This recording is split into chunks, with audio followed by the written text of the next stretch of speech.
اب یہ جو ایک واقعہ ہوا ہے حضرت داؤد علیہ السلام کا، اس کے پیچھے جو قصہ بیان کیا گیا ہے جو تورات میں ہے، وہ تو یہ ہے کہ ان کی بہت سی بیویاں تھیں۔ یہ جو تعدد ازدواج 4 کی پابندی تو حضور کی شریعت میں آ کر ہوئی ہے، ورنہ اس سے پہلے تو آپ کو معلوم ہے بادشاہ لوگ جو ہوتے تھے ان کے حرم ہوتے تھے بڑے بڑے، تو حضرت داؤد علیہ السلام کا بھی بڑا حرم تھا، بیویاں تھیں بہت سی۔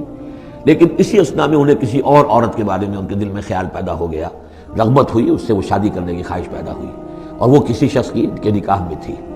اس خیال کا دل میں آنا جو ہے بس اس کے اوپر ٹوکنے کے لیے کہ تم کیا سوچ رہے ہو، یہ غلط بات سوچ رہے ہو، اللہ تعالیٰ نے ایک شکل پیدا کر دی۔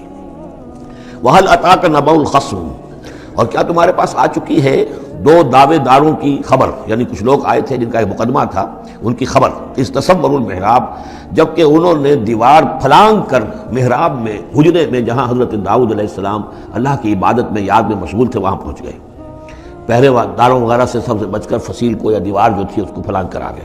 اس دخلوا علی داؤد، اب جب وہ وہاں وہ تنہا اللہ کی یاد میں تھے، انہوں نے دیکھا داؤد نے یہ 2 اشخاص آ گئے ہیں، ففزع منہم، تو وہ ڈرے ان سے کہ پتہ نہیں کس نیت سے آئے ہیں، کس ارادے سے آئے ہیں، 2 انسان ہیں۔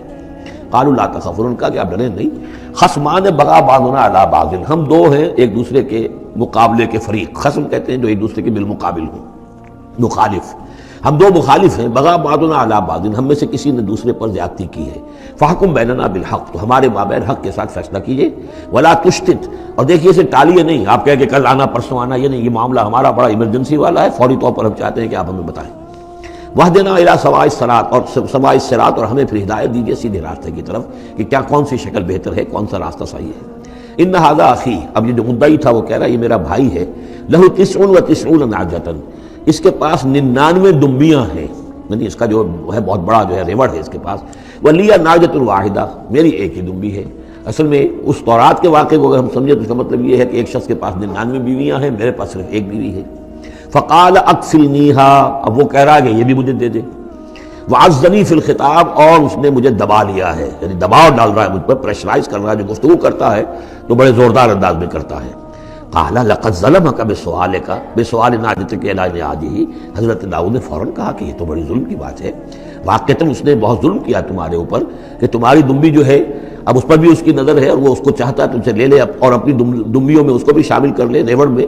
وَإِنَّ كَثِيرًا مِنَ الْخُلَطَاءِ لَيَبْغِي بَعْضُهُمْ عَلَىٰ بَعْضٍ، اور یقیناً جن لوگوں کا معاملہ مشترک ہوتا ہے، قریبی رشتہ دار ہوتے ہیں، قرابت دار ہوتے ہیں، جس کو پنجابی میں شریکہ کہتے ہیں، یہ شریکے والوں میں ہوتا ہی ہے کہ ایک دوسرے پر کوئی زیادتی کر بیٹھتے ہیں۔ وَإِنَّ الْخُلَطَاءَ كَثِيرًا مِنَ الْخُلَطَاءِ لَيَبْغِي بَعْضُهُمْ عَلَىٰ بَعْضٍ، کوئی ایک دوسرے پر زیادتی کر بیٹھتے ہیں، إِلَّا الَّذِينَ آمَنُوا وَعَمِلُوا الصَّالِحَاتِ، سوائے ان کے کہ جو صاحب ایمان ہوں اور نیک عمل والے ہوں، وَقَلِيلٌ مَّا هُمْ، اور ایسے لوگ بہرحال کم ہوتے ہیں، زیادہ تعداد میں نہیں ہوتے۔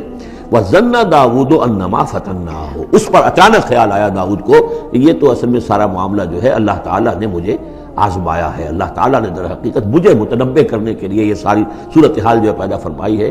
انہیں اپنے اس خیال کے اوپر پھر جو تنبع ہوا، فاستغفر ربہ، تو انہوں نے استغفار کیا اپنے رب سے، وخر راکعا واناب، اور وہ گر پڑے سجدے کے اندر، رکوع کہہ دیجئے، سجدہ کہہ دیجئے، راکعا گر پڑا جھک کر، اور رجوع ہوا، اس نے اللہ تعالیٰ کی طرف اپنے آپ کو پوری طریقے سے متوجہ کر لیا۔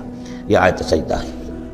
یہ جو بھی اسرائیلی روایت اس سلسلے میں آئی ہے اس کے ضمن میں حضرت عبداللہ ابن عباس رضی اللہ تعالیٰ عنہ کا ایک اثر بھی موجود ہے اسی نوعیت کا، یعنی ان کا قول بھی موجود ہے۔ اب یہ نہیں کہا جا سکتا کہ وہ مرفوع انہوں نے سنا ہو حضور سے، یا یہ کہ وہ صرف جو ہے روایت انہوں نے یہود سے سنی ہو اور اسی کو بیان کر دیا ہو، واللہ عالم۔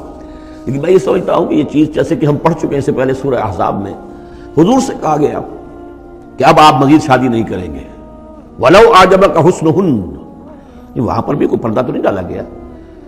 ہو سکتا ہے کہ کوئی خاتون جو ہے آپ کی طبیعت میں آمادگی پیدا ہو جائے کہ آپ اس سے نکاح کریں، لیکن اب آپ خواہ وہ آپ کو پسند بھی آ جائے لیکن آپ اب نکاح نہیں کریں گے۔ تو یہ جو انسانی تقاضے ہیں، ظاہر بات ہے کہ انبیاء کا معاملہ جو ہے جیسے کہ میں نے عرض کیا، بشریت تو ان کے ساتھ ہوتی ہے اور بشری تقاضے بھی ہوتے ہیں، لیکن نبی معصوم ہوتا ہے اس معنی میں کہ ان کا اس طرح کا کوئی اگر خیال ہو بھی جائے تو اس کی تکمیل اللہ نہیں ہونے دیتا، حفاظت کر لیتا ہے، اسی کا نام ہے عصمت انبیاء۔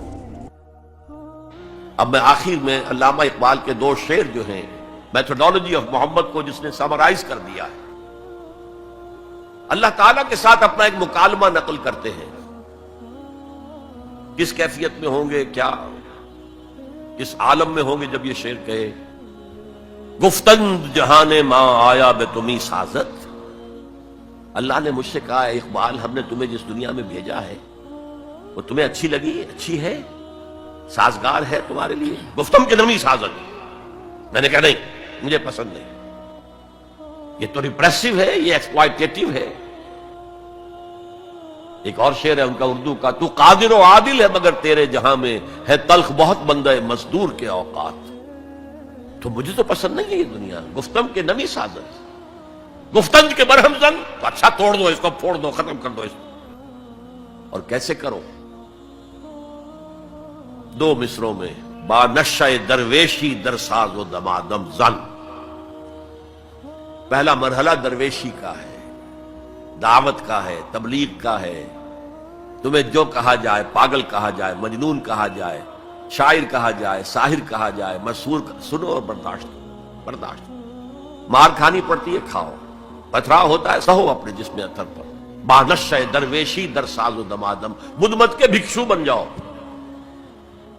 لیکن کیوں پختہ شوی، جب پختہ ہو جاؤ، تیار ہو جاؤ، معتدب تعداد میں لوگ تمہیں مل جائیں، وہ منظم ہوں، وہ سم و طاعت کی پابندی کرتے ہوں، وہ اپنے وجود پر اپنے گھر میں اسلام نافذ کر چکے ہوں، اگر یہ طاقت حاصل ہو جائے، جو پختہ شوی خود را بر سلطنت جم زن، تو اپنے آپ کو سلطنت جم کے ساتھ ٹکرا دو.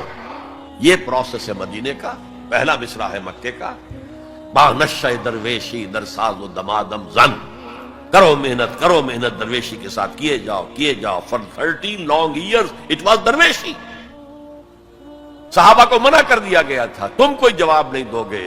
no retaliation, no raising of hands even in self defense.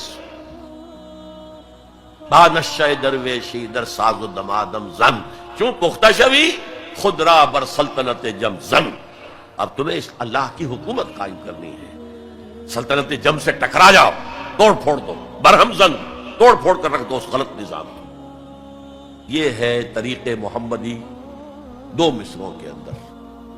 تو میرے نزدیک مسلمان چاہے وہ مسلم اکثریت کے ممالک میں رہ رہے ہوں، لیکن وہاں اسلام کا نظام نہیں ہے. یونیورسل ہے اس وقت، سیکولرزم یونیورسل. اکانومی کا نظام، سود کا، بینک کا، یونیورسل. تہذیب وہ مخلوط تہذیب جس میں شرم، حیا، عفت، عصمت کے تصورات اب اڑ جائیں گے، ایویپوریٹ ہو جائیں گے، ختم ہو جائیں گے. یہ کوئی دن کی بات ہے. مرد ہوش مند، اقبال نے کہا تھا، غیرت نہ تجھ میں ہوگی نہ زن اوٹ چاہے گی. عورت کو اوٹ بھی درکار نہیں ہوگی کہ کہیں اوٹ میں ہو کر اس کے ساتھ جو ہے وہ زنا کیا جائے. کھلم کھلا بھی ہو تو کیا حرج ہے. یہ کوئی دن کی بات ہے. مرد ہوش مند، غیرت نہ تجھ میں ہوگی نہ زن اوٹ چاہے. اور اس طرف جا رہا ہے. پورا پروگرام یونائٹڈ نیشنز آرگنائزیشن کی جنرل اسمبلی کے تحت ہوا ہے. پہلے ایک کانفرنس ہوئی تھی قاہرہ میں، کائرو، پھر ہوئی بیجنگ. دونوں طرف سے ایشیا کو جکڑنے کے لیے، اس لیے کہ ابھی ایشیا میں اور خصوصاً مسلمان ممالک میں اور یقیناً ہندوستان میں بھی فیملی سٹرکچر ابھی مضبوط ہے. ابھی بزرگوں کا کچھ ادب ہے، لحاظ ہے، والدین کی خدمت ہے. ابھی شرم اور حیا کے کچھ اثرات ہیں، اگرچہ ہمارا ایلیٹ طبقہ جا چکا، مغربی رنگ کے اندر رنگا جا چکا ہے، لیکن یہ کہ ہیں. اور اس کو توڑنے کے لیے ادھر کائرو کانفرنس، ادھر بیجنگ کانفرنس، پھر Beijing +5 conference under the auspices of United Nations organisation. اور اس کا فیصلہ کیا ہے؟ Social engineering programme. اب اس پورے سوشل سٹرکچر کو توڑ کر ایک نیا سٹرکچر لانا ہے. عمارت کو گرا کر نئی عمارت بنانی ہے. گفت رومی ہر بنائے کوہنا کا باداں کنند، تو نہ دانی اولا تعمیر را ویرا کرند. رومی نے کہا ہے کہ جو بھی کوئی بنائے کوہنا ہے، پرانا نظام ہے، اس کو اگر آپ تلپٹ کرنا چاہتے ہیں، کوئی اور نیا نظام لانا چاہتے ہیں، تو پہلے نظام کو گرانا پڑے گا، پہلی عمارت کو گرانا پڑے گا. تو یہ سوشل سٹرکچر جو ٹوٹ پھوٹ چکا ہے ویسٹ میں، اب وہ چاہتے کہ ایسٹ میں بھی ٹوٹ پھوٹ جائے. بہرحال ہمیں جو اصل موضوع تھا، مسلمان غیر اسلامی ریاست میں، مسلمان ایک داعی امت کا نام ہے. یہ قوم نہیں ہے، امت ہے. ہم مقصد لوگوں کا مجموعہ.